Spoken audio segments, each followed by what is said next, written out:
నమస్తే, welcome to 99 TV. నేను జ్యోతి. ముందుగా హెడ్లైన్స్ చూద్దాం. కాంగ్రెస్ వచ్చాక నిజంగానే మార్పు మొదలైంది. కరెంట్ కోత, నీటి కొరత ఏర్పడిందన్న Harish Rao. Land titling act పై తప్పుడు ప్రచారం చేస్తున్నారు. చంద్రబాబు, పవన్ మాటల్ని నమ్మవద్దన్న సీఎం జగన్. కొత్తగూడెంలో సీఎం రేవంత్ ఎన్నికల ప్రచారం. కాంగ్రెస్ అభ్యర్థులకు మద్దతుగా రోడ్ షో.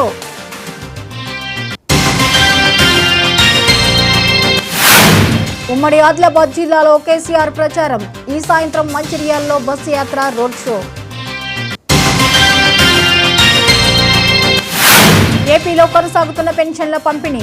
ఇప్పటి వరకు 96.67% పెన్షన్ల పంపిణీ పూర్తి. కాకినాడలో భారీగా బంగారం, వెండి సీజ్. అట్టపెట్టెల్లో తరలిస్తుండగా పట్టివేత. తెలుగు రాష్ట్రాల్లో నిప్పులు కక్కుతున్న భానుడు. ఏపీ, తెలంగాణలో 47 డిగ్రీలు దాటిన పగటి ఉష్ణోగ్రతలు.